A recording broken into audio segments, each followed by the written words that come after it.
knowledge and insights of the Media Mothership. All right, welcome back to Edge Radio Media Mothership. This is your host, Craig, joined by special guest Angus. Hey, Angus. I'm special. I didn't expect to be special. That's right. Not only guest, but also special guest. Yeah. So on Media Mothership, we explore how media shapes our understanding of the world around us. And you can reach out to us as we're talking about various topics in studio on 0488811707. We're also streaming on YouTube and Twitch, so feel free to leave a message on that. And Angus, we'll jump straight in. You reminded me many years ago now that I taught you at the University of Tasmania in the first year. What was it, like Intro to Media Studies? It was an introduction to media studies. I took it as an elective. And I really enjoyed that first 3 weeks, but then COVID happened. Yes. And then all the friends I made in that class, I didn't see them for 6 months, you know? It's such a different... Yeah, it's such a different space, a different world. So it was fascinating to bump into your honours thesis, Sophia, who reminded me of some of the great work going on in the media school there at the University of Tasmania. And you yourself had completed the thesis, got first class for it. Oh, stop it. You're going to flatter me. All the good stuff. Statement of expertiseness. Now we're going to get all the Twin Peaks fans hopefully messaging in.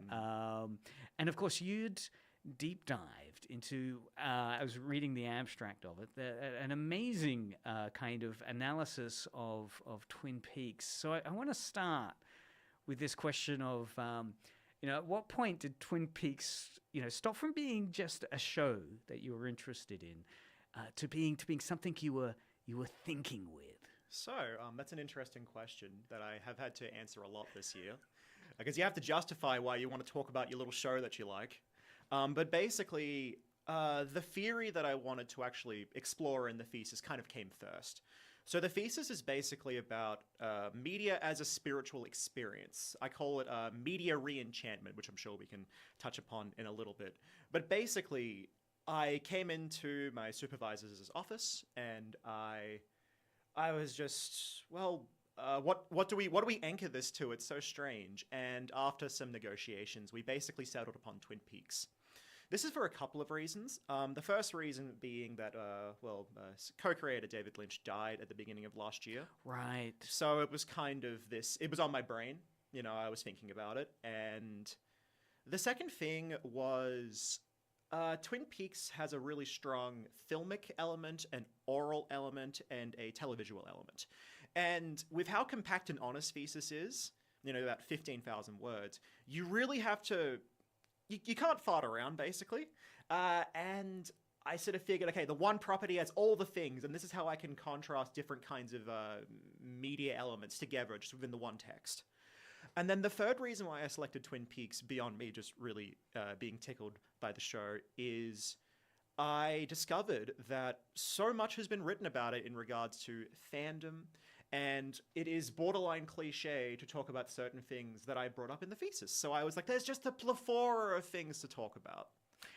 So honors, for those that don't know, I guess, you complete your undergraduate 3 years, and then you, if you're brave, you can pitch a topic, a kind of deep dive. And this is really your apprenticeship into becoming a researcher, right? Into becoming someone who has been able to construct an argument, how long is the honors thesis these days? How many words? About 15K. 15K. 10% either way. So it's a meaty text that gets created at the end. And is this, if people, I'm sure they will be really fascinated by the end of the conversation, if they're wanting to read it, is it out there somewhere? Is it at the Morris Miller Library here at the University of Tasmania? I believe it will be. I've actually not checked that just yet. That's a bit horrifying. I probably could put it on like a research.net or something like that. I probably should. But yes, I'm sure it will eventually be out there. But this is the big, so that was, and you just finished it, right? So this is what you were doing in 2025. Yeah, I spent all of that year on that. So an entire year devoted to kind of exploring the thesis. Obviously, there's some units you were doing to help prepare that research mind you've got. So you settled on particularly this idea, I guess, that interested me of media re-enchantment, right? I mean, how would you describe it to someone that doesn't know theory? All right, so I have a pretty easy way to try and explain it, right? I basically, the last couple of years, I've been trying to answer this question in my head that I've heard people say it my entire life, even in the media school. And we all just kind of say it without actually thinking about what it means. Why do we say that we feel different after a film? Like, why do we feel like a different person? Like, something just crashes into your side, and all of a sudden you sort of use it as a measuring stick from your before and after. And, like, to answer that question, it took me a long time, and I'm still working on it. But basically, I settled upon it being this sort of spiritual experience. Now, I am a pretty secular person who's not inclined towards spirituality. My dad is a biologist by trade, and my mom describes herself as a witch, but that's something else entirely different. But basically, I chanced upon some writings about New Age spirituality. And I was like, oh my God, I do a lot of this with media. Right? So basically, I can give you the most easy way to get into the theory. So basically, in the year 1917, there's this sociologist named Max Weber. Ah, yes. Yeah. He's one of the men who ruined my life the last 2 years. He's really a boogeyman for me. Like, he just pops up, and you're like, oh my God, why is he here? Max Weber, yeah. Max Weber, yeah. But basically, and we're looking at a time there, World War One. It's a dystopic time in many ways. Exactly. So this is in 1917, so the war is turning against the Germans. Max Weber gives these lectures in Vienna, I think. I could be wrong. I should remember this. I wrote my thesis on it.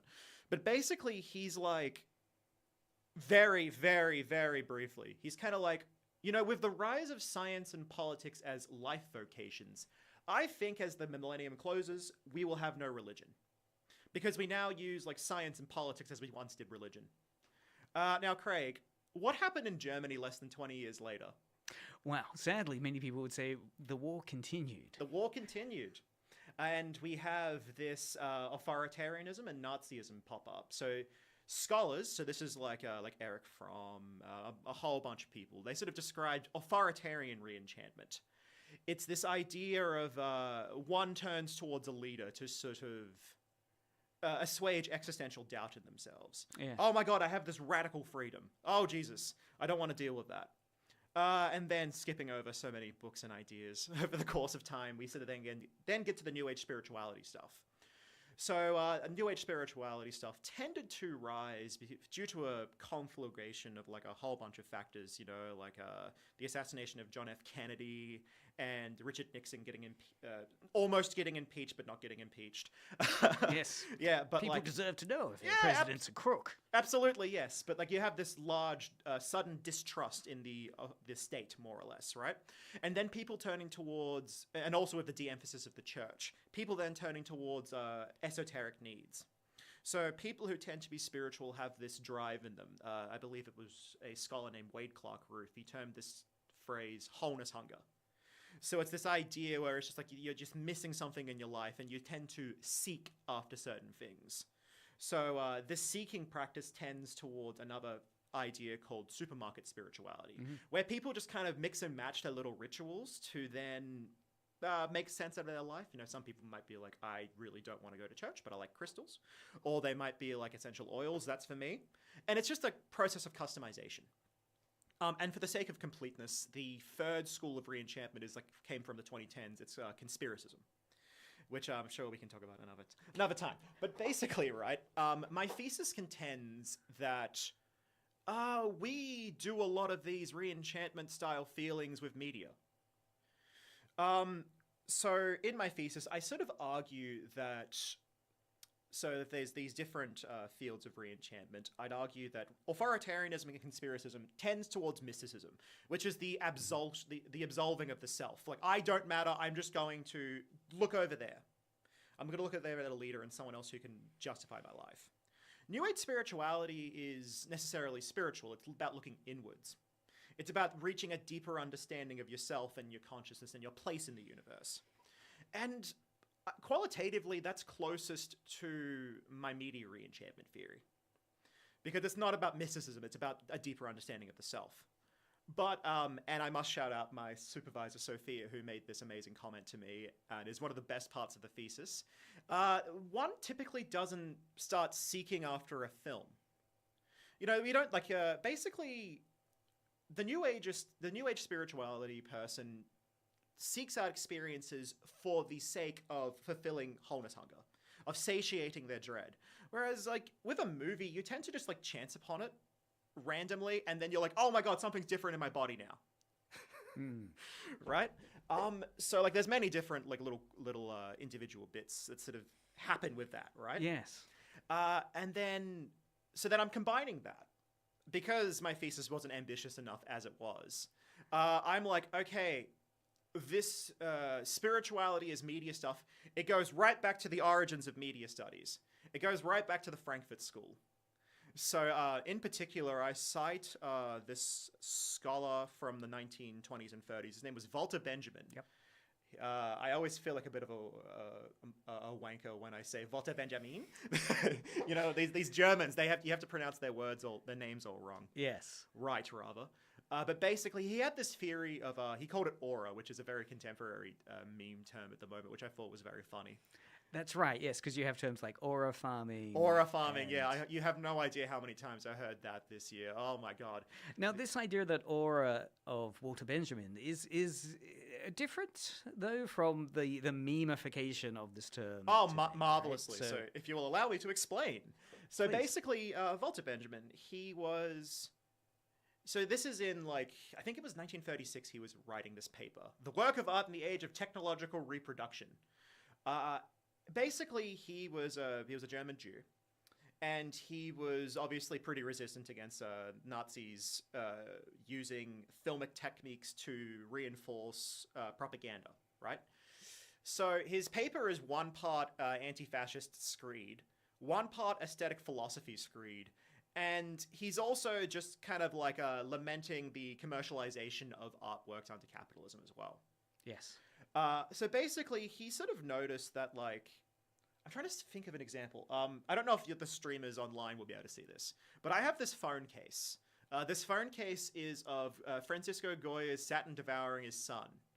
And the way I try to explain this to people is I'm like, okay, why does this image here feel different to the original that you might get in Madrid?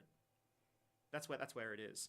Like, it sounds like a really innocuous question, but, like, if you think about it hard, Walter Benjamin would probably say that aura tends to have three factors. It tends to be tied to an artistic context. So, like, you know, Goya painted this painting on his walls for some reason. So it was literally touched by him, and therefore it's stained by history. The second one, I'm trying to remember what it is. Oh my god, I'm having a brain fart. I can't remember all of these. No, this is dense theory. And is, Walter Benjamin himself and the kind of engagement he had with the art of the role of art in the age of reproduction. Yes, exactly. I mean, it set up postmodernism. It really became a defining series of thoughts and ideas around what was real, how media reshapes the way we see what reality is. You know, and I guess all of this is really rich stuff in terms of then coming to what many people puzzled over, which was Twin Peaks, right? The series that aired, what are we talking about, 1990? 89? The pilot was in 89, and then it aired yeah. throughout 1990, the very beginning of 91, I believe, and then the film came out in 92. And then it had the first season really completely, I mean, I know today we have a very broad definition of television, which is really inclusive, but back then... Oh, yeah. It was, I remember myself, mainly you'd watch Happy Days. It was a lot of serialized episodic dramas with nothing continuing. And if there was a detective story, it had a beginning, middle, and end, and you caught the killer. And of course, the great thing about Twin Peaks was that question of who killed Laura Palmer. And I know it sent the high school sports yard on fire in my school at the time. I got the Laura Palmer's diary, but then of course you've got the whole production of it. The season 2 kind of Lynch stepped back from it, then season 3 was the new the new Oh, that as a with few years most back? things regarding Twin Peaks, it's immensely complicated. Essentially speaking, David Lynch and Mark Frost they were forced to reveal who killed Laura Palmer. The idea was that you were never supposed to find out. It was just going to be like an eternal mystery that you're forever chasing. But then they were forced to by the studio, and then they kind of just became disenchanted with the whole thing. Yes. But basically, then David Lynch came back for the last episode, and it's the most mind-blowing, weird thing ever. But So when you turned to combine aspects of these theoretical frameworks and Twin Peaks, how did you find they talked to each other? What were the kind of cases or examples you started to find that made sense of this? All right, so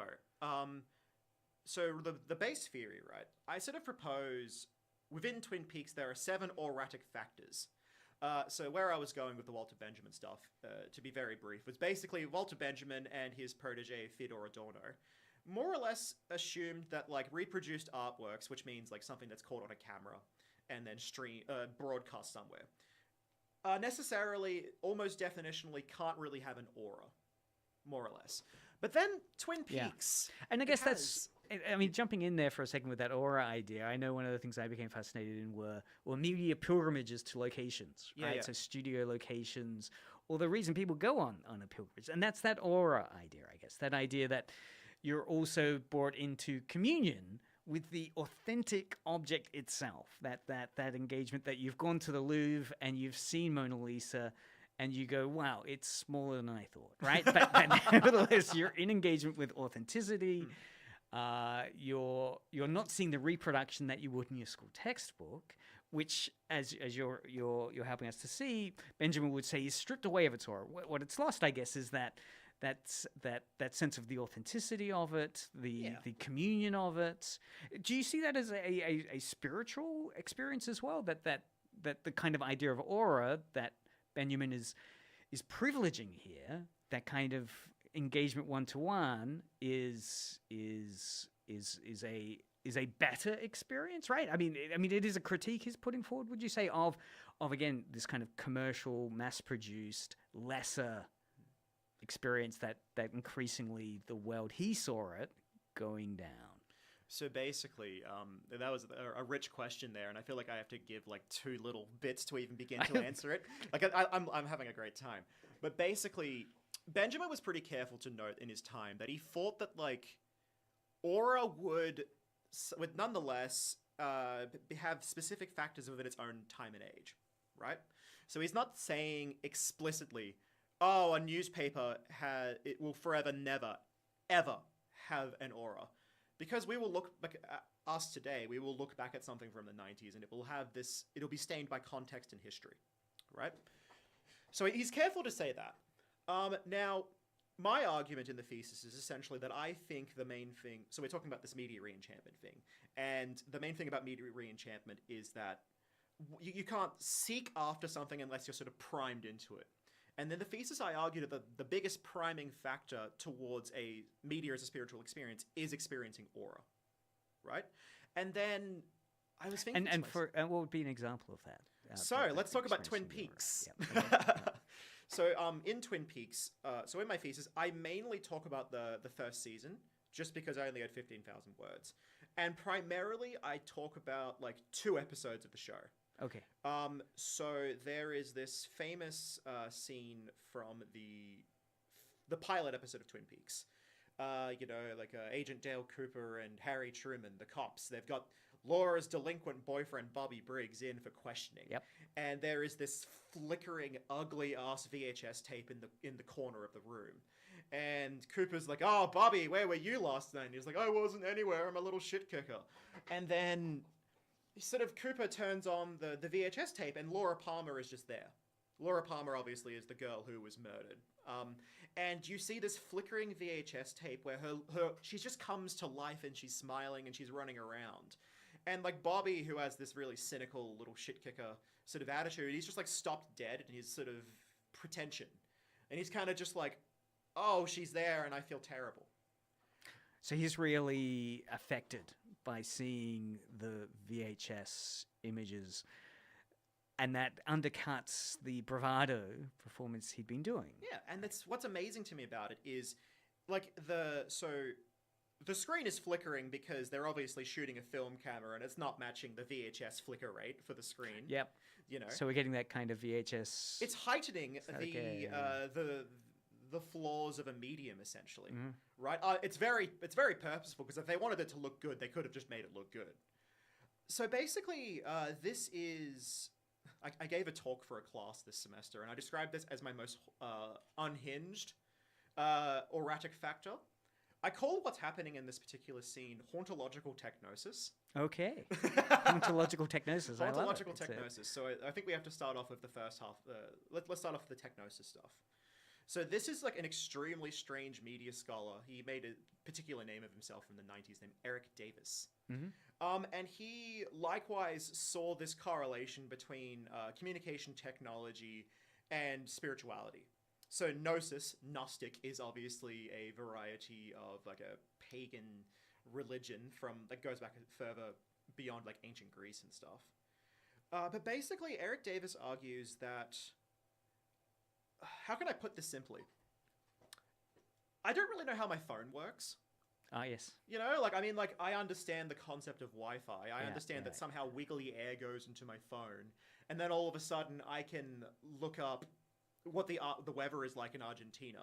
I understand that there's a scientific reason for all of this, but, like, to me, who doesn't really understand technology, it's basically magic.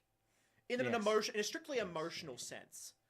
And so Eric Davis originally applied this theory to the internet.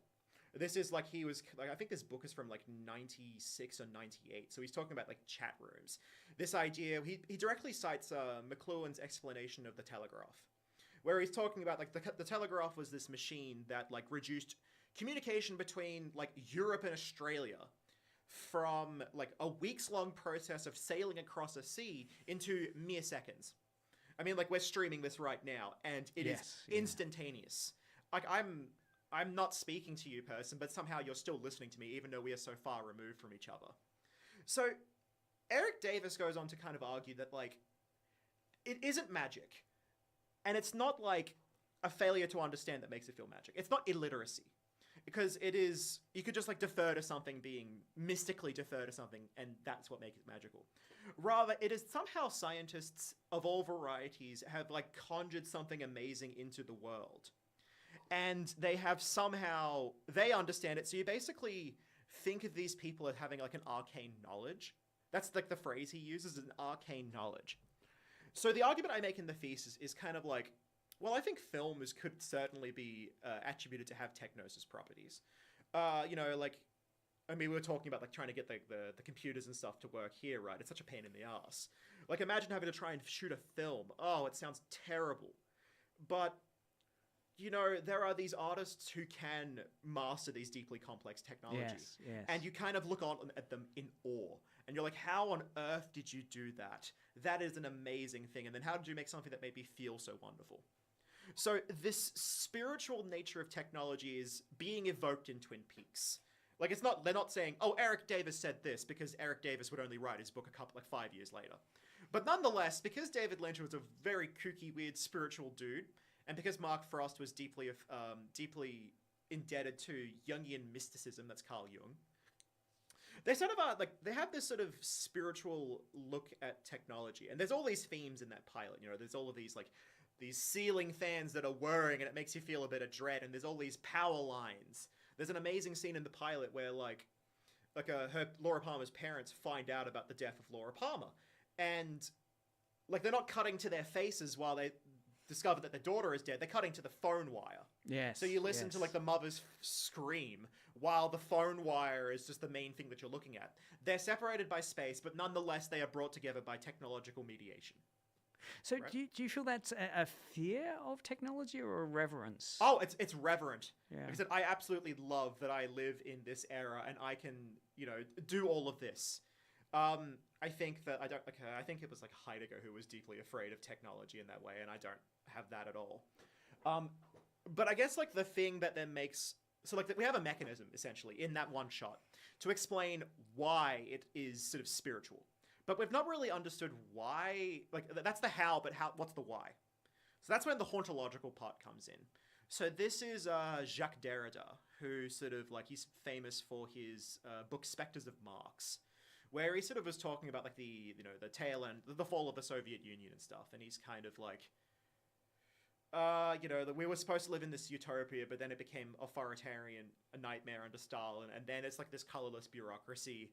This is a Marxist, by the way. There's nothing more Marxist than hating Marxists. Yes. But he basically is talking about like this sort of people are further depressed by the fact that the specter of Marx failed to materialize. And in the thesis, I sort of talk about like all of these elements to so the Frankfurt School, who sort of I argue sort of founded this variety of media studies that I'm indebted to. They're all like deeply like they're all Marxist psychoanalysts, and they're all sort of deeply indebted to this sort of spiritual idea of like a media as a communication. And it's just like I was just really frustrated when I was researching this that like no one I could really find was talking about it much. But basically, getting back to the hauntology stuff. More or less, what I think is... So, Derrida was responding against Fukuyama, who declared the end of history. Like the Soviet Union fell, so, oh my god, capitalism, we've ended history. Which is meant less in the way that, like, no more years are going to happen, and more that, like, a civilizational process of struggle has ended, because capitalism is as good as everything it's ever going to be, right? Now, a media critic named Mark Fisher sort of took on this idea and directly applied it to media, where he was talking about like how this sort of specter that failed to materialize just further makes us sort of depressed. And then I was delighted to find out that a lot has been written about a Twin Peaks hauntology. Because Twin Peaks is this sort of town that's sort of out of time. It's sort of simultaneously, like they have 90s technology, they all call each other on the phone, and they're all watching VHS tapes. But they all run around like greasers. They've all got this 50s sense of style. You know what I mean? And it's sort of this liminal space where time, it's simultaneously the past and the present. And basically the argument in the thesis is that people use this show to sort of grieve the dissolution of the romance of modernity. Where they're just like, like I was hoping that things would be prettier than they once were, that my healthcare would be a bit nicer. And then the act of like grieving Laura Palmer, this young girl who should have gone on to have lived a wonderful life, but she was killed suddenly, which is also a critique on like patriarchal misogyny, so on and so forth. It is this way for an audience to sort of practice grieving in their own life, this sort of comfortable, safe space. I likewise make a similar point in my thesis when I talk about like similarities with fairy tales, which is like I don't know if you want to get into that, but that's a whole thing. Yeah, I would love to move towards the fairy tale point. The interesting aspect though of what you've raised around as you were talking about Twin Peaks and that crisis of modernity, and in particular, I want to look a little deeper into that relationship with audiences and fans. Because, of course, as you were saying, Twin Peaks really coincided with the emergence of fan theories beginning to gain popularity in academia. And you had Henry Jenkins and other big names starting to explore and write research articles on fandoms like Star Trek and Twin Peaks. And so it really struck me as interesting that when David Lynch came back to do the final season of Twin Peaks, he didn't really provide fan service in that like what he did to Agent Cooper. That he turned Agent Cooper into a befuddled amnesiac. And then you had the bad Cooper there. That was the main performance. Really, was such a powerful act against what would be considered a kind of a happy ending for fan engagement. How did you try and wrestle with the kind of rebirth of Twin Peaks that happened late in its career and that role with this idea of aura and I guess in particular with the idea of fairy tales and that idea you have of teaching audiences how to feel? It seems to be wrapped up there in terms of of, it doesn't always have to be gratification. Sometimes those feelings can be one of frustration with character developments, with the direction the text is going in. It seems very modernist to me in terms of like authorial intent, right? Wow, this is David Lynch's vision. Yeah, okay, so like I would say that there's a lot to unpack there. There is this sort of undercurrent of irony throughout Twin Peaks that I've always found to be remarkably, sort of just amazingly interesting. Because what Twin Peaks is, if maybe we're just talking about it, but people at home don't know. It's basically it's a soap opera and it's a cop drama. So one of the arguments I make in the thesis is that there is this sort of ironic detachment between, like, there's all these goopy scenes of, like, teenagers kissing each other and they're crying because their friend is dead, And we're sort of cynical audience members, and we're kind of like, oh, this is silly, but, like, through the music and how much we eventually do love these characters, we kind of do, like, just fall in love with it. Yeah. So there's this sort of siren song where we're just kind of, like, encouraged to feel these emotions that we typically aren't. And there's this... There's a strange part of my thesis where I'm talking about, the gendered emotions of melodrama. So I make this comparison with wrestling. Right. So, like, wrestling is this sort of art form in which, like it's melodrama. It's just that one group has more defined muscles and they're more oily than the other group, right? And wrestling is this art form in which let's just do gender essentialism for a moment. Let's just say men. Men are kind of invited to feel melodramatic feelings, and they usually aren't allowed to do that. But they have sort of several layers of disavowal by being like, well, they're screaming and they're yelling and they're stomping. They're real men, goddammit. So basically the argument in the thesis is that the cop drama keeps the men sort of engaged, and the soap opera stuff keeps the women engaged, but you are nonetheless engaging with the both of them. And some of the magic of Twin Peaks is sort of suddenly realizing, like, oh, hang on, soap operas are actually kind of awesome. They're actually so funny, and I actually really enjoy watching this now. So Twin Peaks, by being this genre mix-up, is nonetheless held reverently in memory because it exposes an audience who usually wouldn't feel those emotions to experiencing those emotions. So, now regarding the question about fandom, because I had 15,000 words to deal with, and I was already dealing with so much weird sociology, I didn't allow myself to talk about fandom in the thesis just because I did not have space. There were some darlings I really had to strangle. And obviously, as you said, so many people wrote amazing things about Twin Peaks and internet fandom. And unfortunately, I just could not delve into any of it, even though I really wanted to.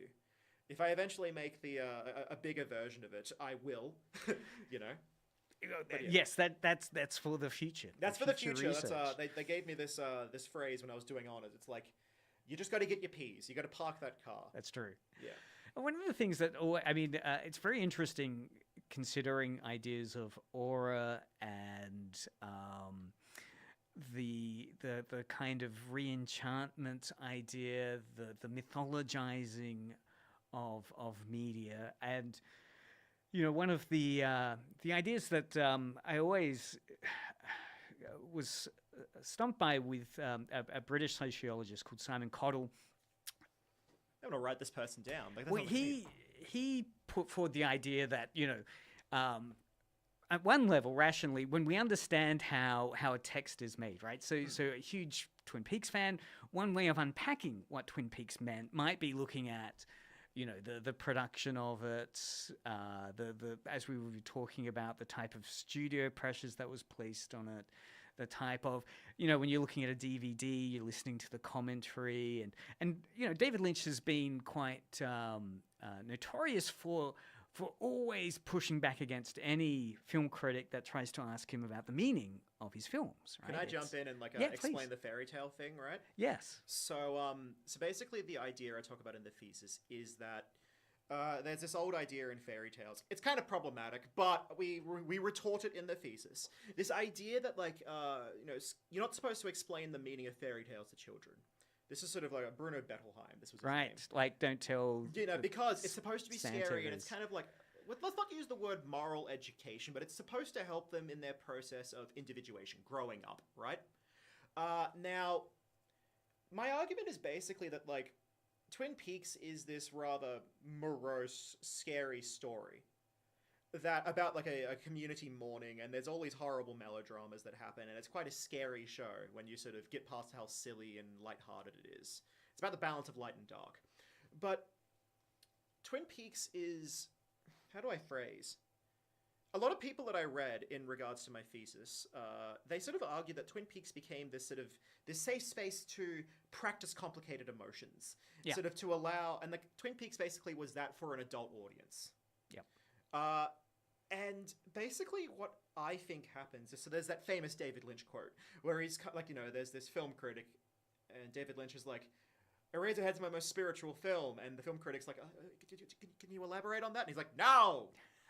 More or less, David Lynch, he's kind of performing the role of the mystic. Because if he ever deigned to actually explain what happened in the show, it would essentially disenchant the artwork for his audience, and they wouldn't think about it anymore. So essentially, he's trying to keep the re-enchanted media artifact alive. Right. So an aspect of this re-enchantment engagement that you're developing in the thesis is also looking at those action spaces for us as audiences to think through, to process, to potentially engage with topics that can be really uncomfortable and can be really loaded to do, but because they're in this fictional setting, a fairy tale or a TV show, it gives us permission, do you think, to say things which might be taboo, which might be really raw and uncomfortable, but we're doing it in this third space. So I should say that like there are problems with this sort of fairy tale reading. Now, Twin Peaks certainly has some fairy tale elements. Like there's an author who I read, Frank Boulet. I don't know. His name's French, so I don't know how to pronounce his name. But basically, he sort of reads Twin Peaks along the lines of like Sleeping Beauty and Beauty and the Beast, and all of these different things, these analogs. Like Leland Palmer, who's Laura Palmer's mother, is this sort of like wicked stepmother, and X, Y, and Z. So there's all of these textual allusions that are littered into the text itself. But again, he's sort of more interested in that process of we use it in a mechanistic emotional sense. So I do think I like the phrase that you use, action space. I really wish I used that as opposed to this little liminal space of emotional practicing. Yeah, look, I mean, well, I guess the interest I have in that idea of the action space is another British sociologist, Ian Coldery, had this theory which he proposed that, so he was doing research on Coronation Street, which was a BBC TV drama. Yes, I'm familiar. So what he'd done was he'd gone to the film set, and it's an open film set, and people can come and have a look as they're filming it. And he'd interviewed some of the fans of Coronation Street, expecting their post-experience discussion to be along the lines of when you see the sausage made in a sausage factory, like the actor is smaller than they look like on the movie, like all these things that diminish the grandeur of it. But he said he found the opposite. He found that everyone who went to the film location came away more enamored by the magic of TV making, right? They weren't at all deconstructing it. They weren't at all saying, well, now they understand how it's made, they're going to do it themselves, or they really realize how fake it is or how fake the blood is. None of that fakeness was there at all in the discussion. It was all how incredibly amazing it was to see the actors, how they feel privileged. And he had this theory called the myth of the mediated center, right? So this was where he was seeing it as a mythic space, that it's the way in which media sustains its power over us, where rationally you should experience something like that and see its fakeness, and you shouldn't come away with the opposite experience, which is saying this is more real than the real, right? Like my ordinary life is, and he sees this as a distinction, a binary, where he says most people were discussing it in terms of how boring their life is, how their ordinary life, their non-moment they were touched by the media, that life is boring, dull, unhappy, but that brief flirting encounter with the celebrity, the movie set, was amazing. It was spiritual. It was and he saw it as this kind of mythic. And in my own research, I was looking at these action space moments where people get invited in to then cosplay or perform or to take photos of themselves reenacting scenes. But nevertheless, Cottle's embedded idea, and he's a sociologist, and he was critiquing it, saying, much like the Frankfurt School, is this a... Because what is it? One of the readings of the Frankfurt School is the opium of the masses type narrative. They call it, this is right? Herbert Marcuse. He said he called this idea repressive desublimation. Yes, right. And then that was later on picked up by Gerbner and some of those researchers that were unpacking media effect theory, right? It always interested me, though, that Cottle, I think, was onto something with this idea of the mythic quality of media, that it has its properties itself are a way of creating the magic of the movies, right? How even by bringing people into how it's made, which could be like the sausage in the sausage factory, where you come away feeling like, I should be a vegetarian, I don't want to eat sausages again. But it doesn't. It does the opposite, actually exposing yourself to... If you're not making meat, like I think it's completely different if you're stuck in a 9-to-5 grudge role kind of experience, and if you're getting abused or so forth. There's horrible experiences, I think, that can happen in the making of media. But nevertheless, as an outsider, as a fan, you can come into that space and come away more enchanted than you were. It's really interesting you say that, because I have to go read Ian now. Oh, I love going places and getting extra homework. It's so good. That's right. The reading list expands. Oh, it's all I ever want. It's just more books. But I was thinking, so there is this another erratic element in my thesis that might interest you. So there's this part where I talk about, because obviously Twin Peaks, I experienced it on a DVD box set, but nonetheless I still had this emotional experience with it. So I sort of talk about I call it paratextual aura. So obviously for people who are at home, maybe this is part of your regular vocabulary, but paratext is basically what happens when we, it's your book cover, it's the blurb on the back, it's the spine, it's the text that prepares you how to interpret the text, more or So less. when many people think of the Jaws movie, they might see the poster in their mind of the Jaws shark coming up and the girls that swimming at the top, rather than the movie, right? Exactly. And that the movie poster is the paratext. Yes. Now, there is this, there's a scholar named Jonathan Gray, and he sort of in his book Shows Sold Separately, he talks about there's all of these Benjamin's theories of aura, all of this. However, there does seem to be something really erratic about a director's cut box set of The Lord of the Rings. There's something really special about that. Yes, and his reasoning is basically that, you can't get that experience in a cinema, because the cinema is not going to play 8 hours of unorganized behind-the-scenes box set stuff. No. Now, every single box set isn't going to be special. He particularly makes a joke at the expense of Deuce Bigalow, Male Gigolo, where it's kind of like that box set probably isn't going to enchant anyone, because the people who made that probably didn't care as much. But this sort of idea that a DVD box set can have aura has a really interesting analog with Twin Peaks. Because, so when Twin Peaks was cancelled, it was sort of left in a legal limbo for, it was 20 years. And when this happened, because obviously Twin Peaks ended on a cliffhanger, and the movie didn't really explain anything, so people were like, what happened? So then they basically got the behind-the-scenes stuff out of legal limbo, and they put it all on this one big DVD box set called Twin Peaks: The Missing Pieces. So basically, in buying this box set, which was approved by David Lynch and Mark Frost and packaged beautifully, people were then able to go into the deleted scenes and try and figure out all the mysteries that happened in the show. Yes, yeah. Those kind of what is it? Not cognitive dissonance. Those kind of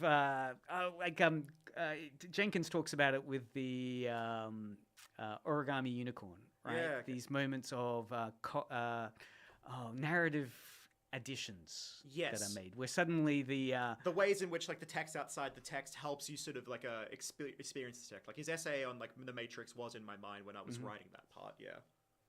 Interestingly, I just watched a YouTube, I think it was the guys from Colander, and they were doing one of those rankings of CG films. Yeah. And they were specifically talking about the box set of Lord of the Rings as their reason of getting into the industry, right? That idea of the way in which the paratext communicates to, I guess they would have been in their teens.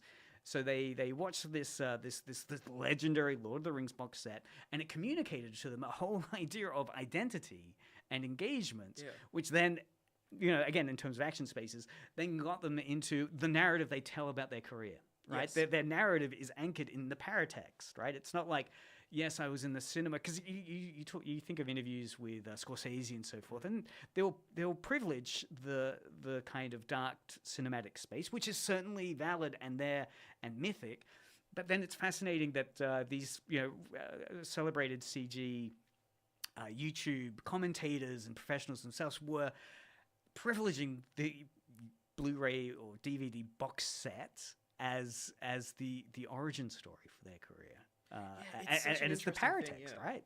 Yeah. So look, I think it is such a dense media environment we're in at the moment. The language that you're exploring this through is really fascinating. That kind of re-enchantment. I mean, do you feel there's any fear of a kind of again, to go back to that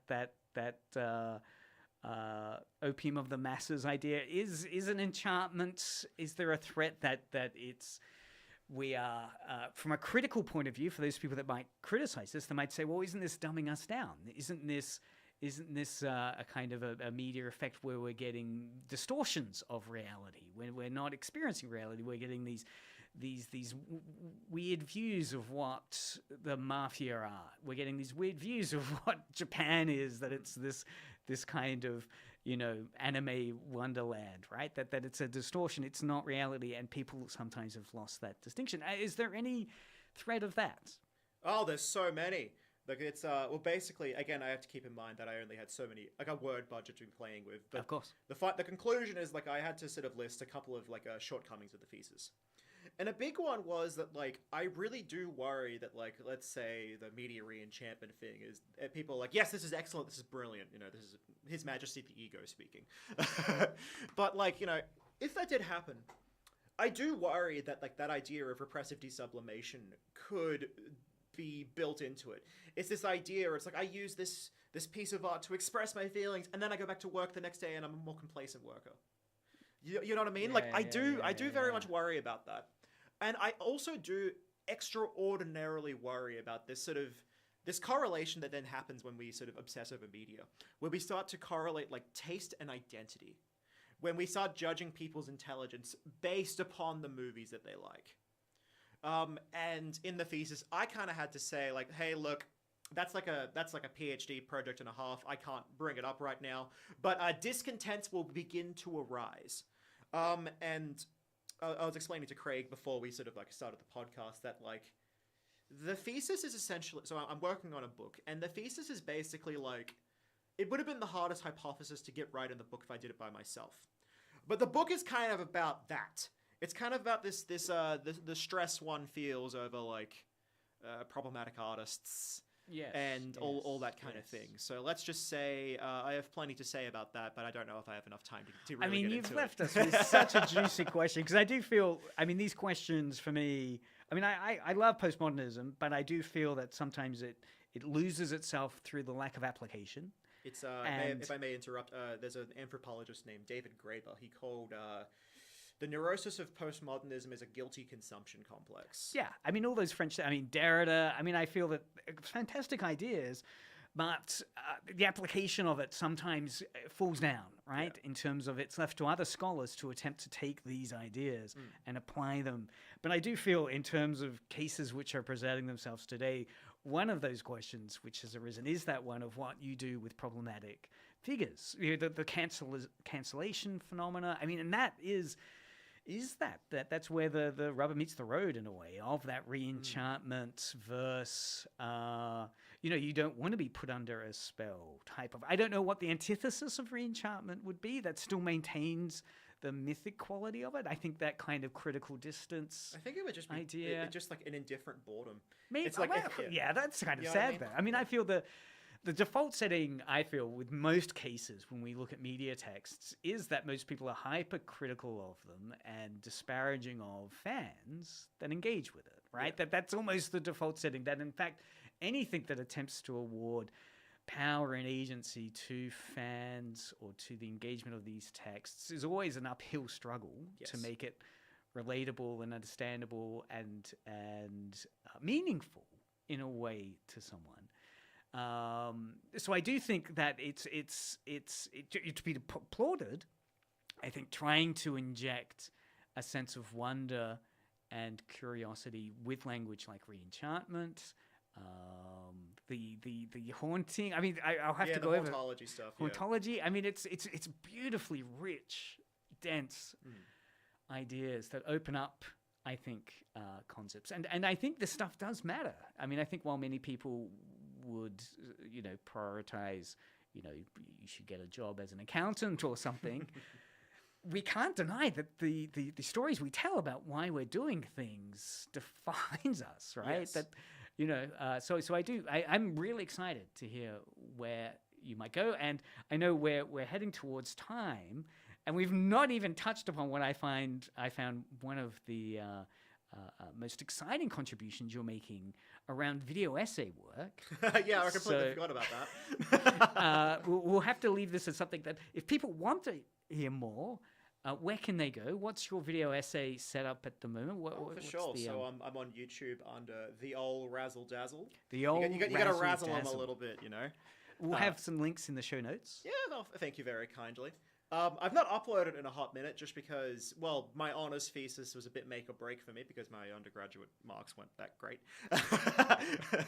But like I basically had to nail the honours year, and I got nothing but big thanks to my two supervisors, Professor Alana Mann and Dr. Sophia State, who just were the most amazing people who played so much with me this year to try and make something this crazy legible. Wonderful. to anyone, yeah. Well done.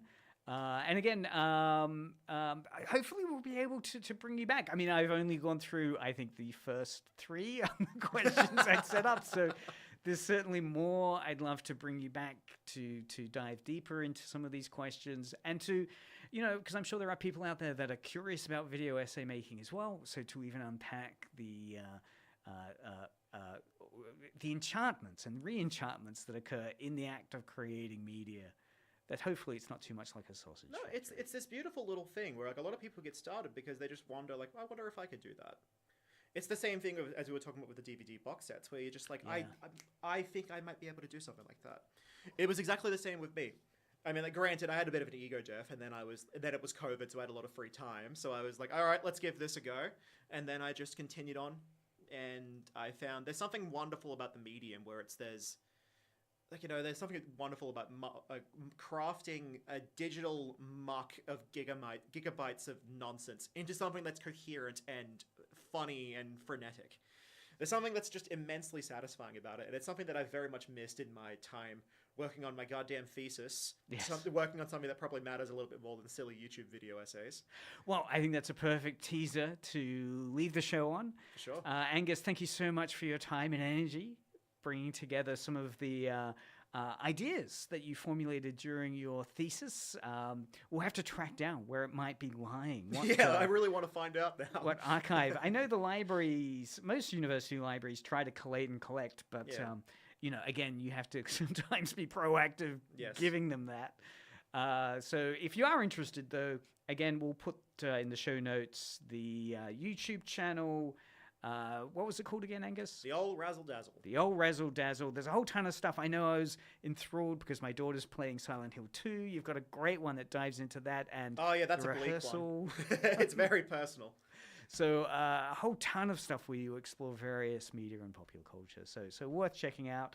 That's the show for today. Listen in next week. We'll see if we can get Angus back in the near future, hopefully, to unpack video. Excited to do so. I love talking about myself. Excellent. All right, Angus, join the club. Keep listening now to some great music here on Edge Radio 99.3 FM. You're listening to Edge Radio 99.3 FM.